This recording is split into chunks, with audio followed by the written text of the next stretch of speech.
Day 47. You didn't think you'd make it this far, did you? Back on day 1, 47 days felt like a distance you couldn't imagine crossing. And yet here you are, standing on the far side of nearly 7 weeks of silence you fought for hour by hour. And somewhere in these 47 days, something shifted. Not just in you. In them. And you deserve to understand exactly what. Because while you were busy surviving, deleting the drafts, muting the notifications, white-knuckling through the nights, a parallel story was unfolding on their end. Not the story you feared, where they moved on untouched and forgot you existed. Something far more specific, far more revealing, and far more validating than the version your anxiety kept whispering to you at 3 a.m. Day 47 matters because of where it sits in the arc. It's past the early phase where they assumed you'd cave and come running.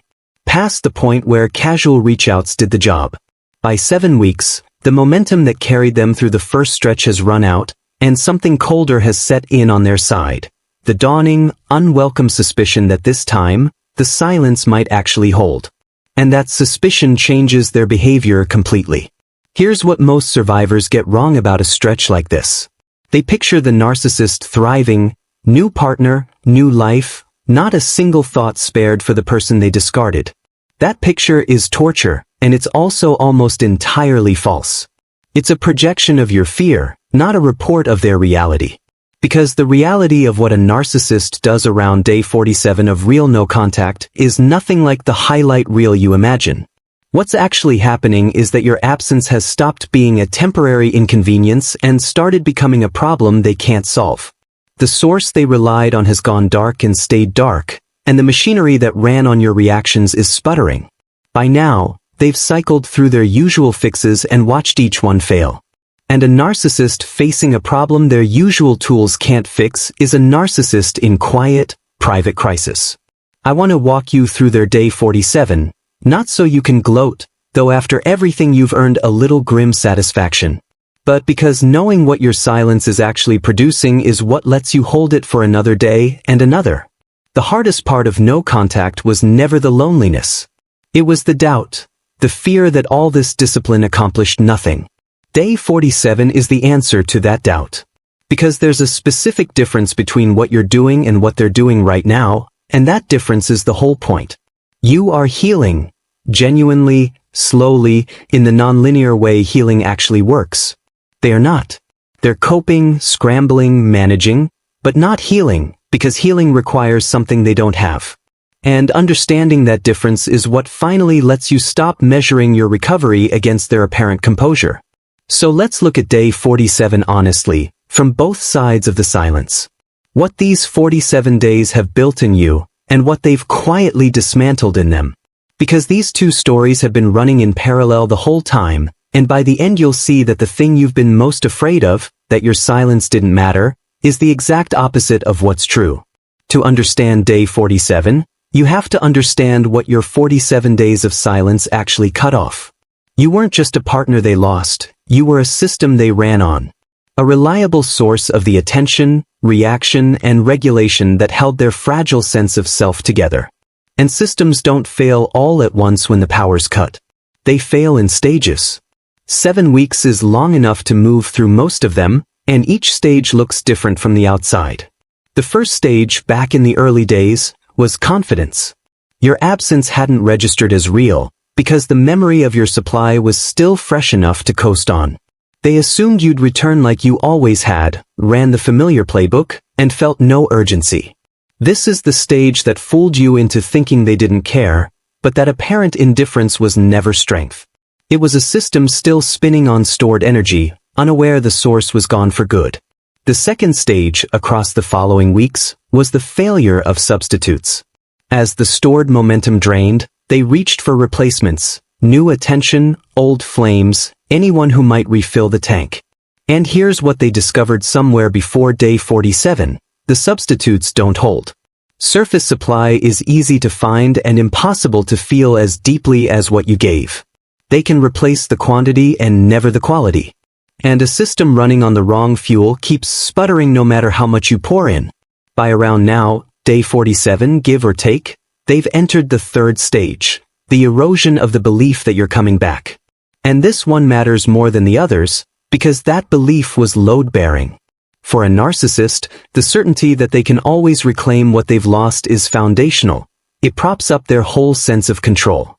Watching 7 weeks pass without your return slowly dismantles that certainty.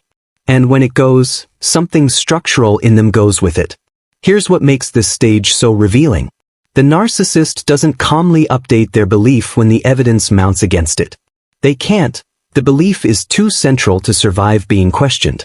So instead of accepting reality, they escalate against it, throwing bigger and more desperate efforts at reversing an outcome they refuse to accept.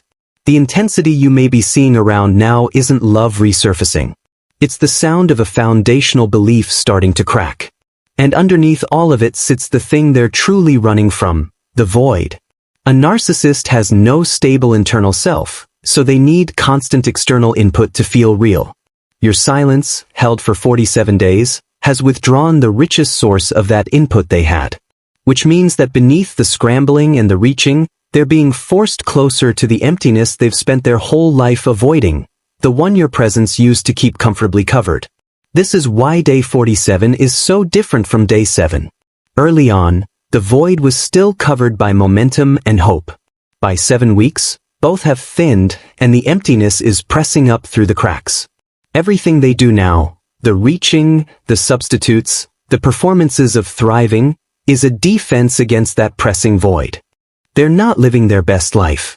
They're managing a rising panic they'd never admit to, and losing ground to it a little more each silent day. So when you picture their day 47, don't picture the composed, untouchable version from the highlight reel in your head. Picture a system running low, its substitutes failed, its foundational belief cracking, the void it spent a lifetime avoiding pressing steadily closer. That's the real day 47. Not thriving. Not peace. A quiet, hidden crisis, and one that your silence, and only your silence, was able to produce. Let me show you how their day 47 actually reaches toward you, because the behaviors are specific and recognizing them is what protects you. Somewhere in this stretch, as the belief in your return erodes, the contact attempts change character. The casual, "Hey stranger," of the early days gives way to something with more weight behind it, more warmth, more urgency, sometimes the first real hint of the person you fell for. They're not tapping the source casually anymore. They're reaching for it because they need it. Watch the timing, because the timing tells the truth the message hides.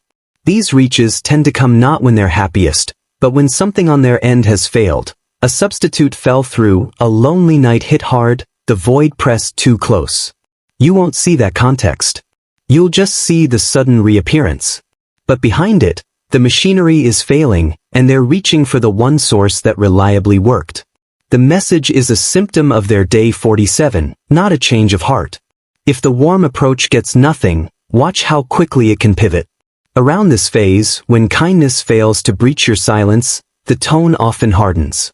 Nostalgia curdles into guilt. After everything, you won't even respond? Guilt curdles into accusation, or a manufactured crisis that conveniently requires your specific attention. Each escalation is the same failing system reaching more desperately for its fuel. And each one is calibrated to find the exact provocation you can't ignore. Here's the turning point you have to see clearly on day 47. Every one of these reaches, the warm ones and the hostile ones alike, is proof that your silence is working exactly as it should. If the 47 days had meant nothing, there'd be no reaching. The very fact that they're coming for you now, 7 weeks in, is confirmation that your absence landed where nothing else could, right in the void the mask can't cover. Their pursuit is the receipt for your silence. But this is also the danger zone, so brace for it. Because a day 47 message will tempt you with the interpretation you've secretly wanted all along, that the silence has been hard for them because they finally understand what they lost. That reading is the hook. It arrives right when you're tired, right when the loneliness of your own 7 weeks is sharpest, engineered to catch you when your resolve is thinnest and your hope is most reachable. Here's what breaking the silence on day 47 actually costs you. The moment you respond, to defend yourself, to answer the crisis, to acknowledge the warmth, you don't receive their newfound understanding. You reset the entire count to 0. You restore the fuel, restabilize the failing system, recover the void, and teach them that 47 days of pressure is exactly what it takes to get you back. Everything these 7 weeks built dissolves in a single reply. So the plot twist of day 47 is this. Their reaching isn't a problem you need to solve or a breakthrough you've been waiting for. It's the silence working, delivering them, day by day, to the void they used you to avoid. And the single thing that can rescue them from it is you answering. Hold through the day 47 message, and the system stays broken, the void stays uncovered, the crisis keeps unfolding. Answer even once and you hand it all back. And here's what holding does instead.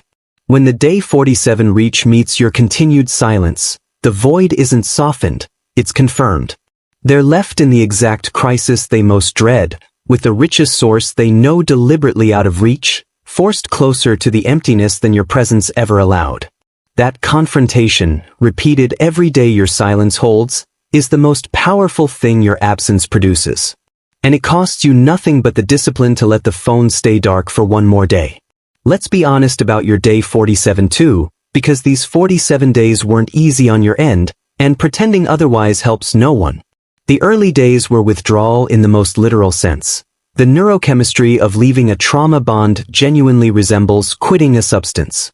Your brain, wired by intermittent reinforcement to crave them, screamed for the contact you were denying it. Every silent day was a day of detox. And detox, as you know by now, is its own kind of agony. But here's what 47 days did that 7 never could. The withdrawal began to ease. Somewhere in these weeks, around the same time their belief in your return was eroding, the screaming urgency to reach out quieted. The intrusive thoughts came less often. You started sleeping a little deeper, thinking a little clearer, feeling the hypervigilance loosen its grip. This wasn't you forcing yourself past the pain. This was your body genuinely healing, once you stopped re-injuring it with contact. And notice the extraordinary parallel running underneath all of it. In the exact weeks their system was failing and their void was pressing closer, your system was recovering and your peace was returning. Same 47 days. Same severed connection. Opposite trajectories. They lost the function you provided and grew more destabilized.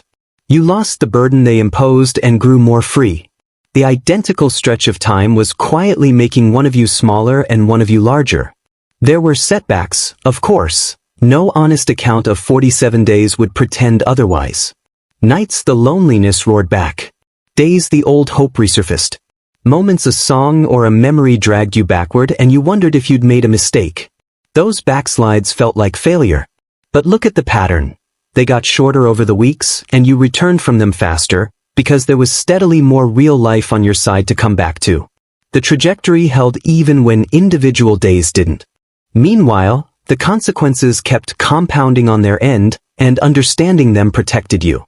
The smear campaign, if there was one, started to strain under its own inconsistency. The new relationships they may have paraded began falling apart on schedule. The image they worked to project cracked as the weeks exposed what your supply used to conceal. You didn't have to lift a finger for any of this. You just had to keep living your own life while the natural consequences of theirs unfolded without your interference. But notice what none of their day 47 behavior ever includes: genuine accountability.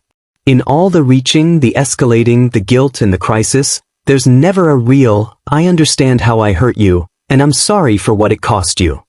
Because that would require sitting in the discomfort instead of fleeing it, and their entire day is organized around fleeing discomfort. This absence of true remorse, even 7 weeks in, is your confirmation that the understanding you're tempted to imagine simply isn't there.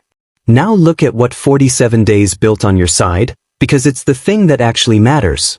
The discipline that once took everything you had is slowly becoming easier, not because you're forcing it, but because they genuinely matter a little less each day. The urge to check fades. The provocations lose some of their pull. And you're starting to catch glimpses of a self you'd nearly forgotten. The interests, the friendships, the version of you that existed before the relationship colonized your inner world. The consequences diverge, as they always do, and day 47 shows it plainly. They're 7 weeks into a failing system, a cracking belief, a void pressing steadily closer, Coping harder, healing not at all. You're 7 weeks into genuine recovery, detox survived, peace returning, self slowly coming home. Same 47 days. One of you managing a hidden crisis with tools that don't work. One of you doing the real, quiet, unglamorous work of becoming whole. So here's the final truth about day 47, the one that answers the doubt you've carried since day 1. Your silence was never nothing. It was never passive, never wasted, never the empty non-action it sometimes felt like. Across these 47 days, it did something real on both sides, quietly dismantling a system on their end, and quietly rebuilding a self on yours. The thing you feared didn't matter turned out to be the thing that mattered most. And the deeper truth is that the transformation that counts was never theirs. It was yours. While they scrambled to cope, you actually healed. While they managed a void with tools that don't work, you did the real work. The detox, the reclamation, the slow return to yourself. Their day 47 is a footnote. Your day 47, 47 days of survived withdrawal and returning peace, is the whole story. Never let their crisis distract you from your recovery. Here's what I most want you to carry past this milestone. You did something genuinely hard, and you did it not through any dramatic act but through the quiet, daily discipline of simply not going back. 47 times you chose that. Nobody applauded most of those days. Nobody saw the strength it took to not send the message, to sit with the loneliness, to hold the line when hope or grief begged you to break it. But you know, and that accumulated, invisible strength is one of the realest things you'll ever own. The doubt that haunted you, whether it mattered, whether they noticed, whether your silence landed at all, you can set it down now. It landed. Every day of it landed on both sides. But here's the part that matters more. Their noticing was never the point. Your freedom was. And whether or not you ever witnessed their day 47 for yourself, your silence was building that freedom the entire time, one held day at a time. And you'll find, as the days keep stacking, that a new kind of freedom becomes available. The freedom of no longer needing to know what they're doing at all. Early in no contact, knowing what your silence does to them is a comfort, a reason to hold. But the deepest healing comes when you stop needing that comfort. When their day 47, whatever it holds, simply stops being relevant to yours. That indifference isn't coldness. It's the truest sign that you're becoming free. You'll still have hard days past 47, because healing doesn't end at a number. An anniversary, a memory, a familiar street can still catch you off guard. But you're not who you were on day 1, and those moments prove it, because now you return from them not to the edge of relapse, but to a life that's steadily becoming yours.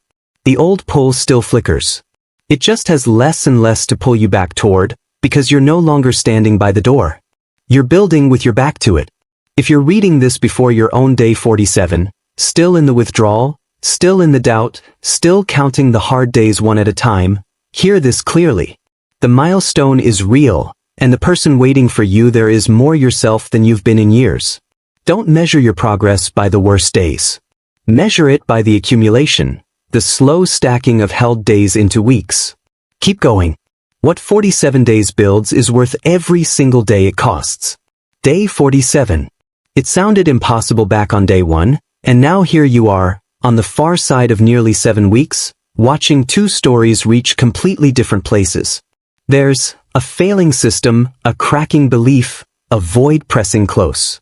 Yours, a survived detox, a returning peace, a self coming home. You spent 47 days wondering if your silence was doing anything. It was doing everything.